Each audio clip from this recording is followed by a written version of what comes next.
Quelles sont les causes du chômage? Il est aujourd'hui avéré que l'assurance chômage peut, sous certaines conditions, inciter les individus à rester sans emploi. Mais il semblerait que le salaire minimum peut également avoir les mêmes effets pervers. L'un des premiers économistes à étudier la relation entre le niveau de l'emploi et le niveau de salaire est Frédéric Bastiat. Sa détermination, quant à elle, relève simplement du jeu de l'offre et de la demande. Si le salaire est le prix du travail, alors il est évident pour Bastiat que son régulateur naturel est bien évidemment la concurrence, le marché et la rencontre entre l'offre et la demande. Du point de vue macroéconomique, la problématique du salaire minimum est donc un prix arbitraire, contraire au jeu naturel de l'offre et de la demande. Sur le marché du travail, les travailleurs constituent alors l'offre de travail, les employeurs en constituant la demande. La question est donc, que va-t-il se passer si le législateur fixe un salaire minimum et donc un prix minimum pour ce travail?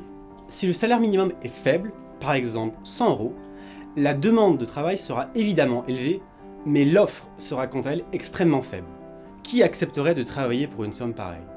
Au final, le faible nombre de travailleurs sur le marché poussera les entrepreneurs à augmenter le prix afin de les faire venir travailler chez eux et inciter les potentiels futurs entrants.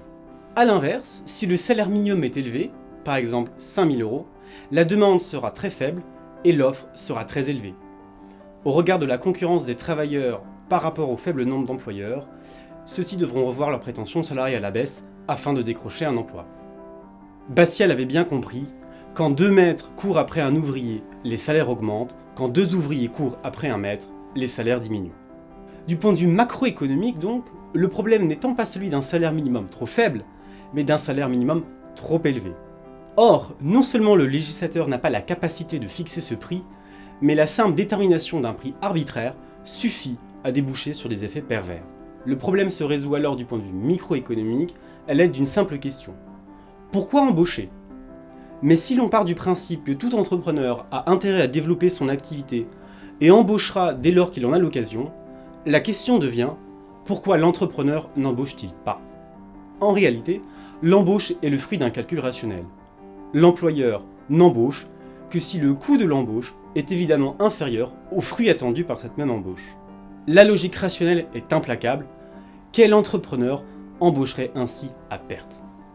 On le voit aisément, le problème est que le législateur peut fausser le calcul coût rationnel en pesant artificiellement sur le coût. Et les conséquences de cette intention législative font l'effet d'une gifle. Au lieu de lutter contre les inégalités et le paupérisme, le salaire minimum conduit tout simplement à exclure du marché du travail tous ceux auxquels il avait vocation à s'appliquer.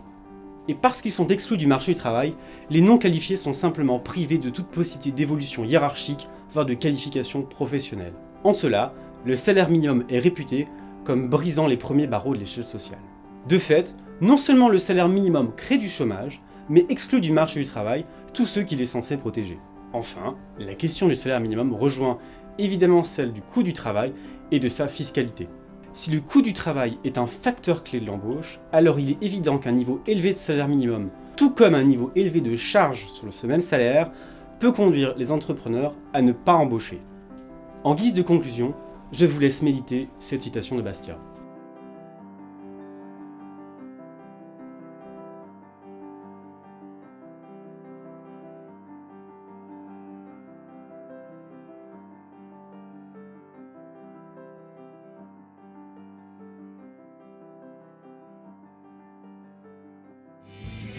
Santa Claus is not real, but the government is not free. So don't tread on me.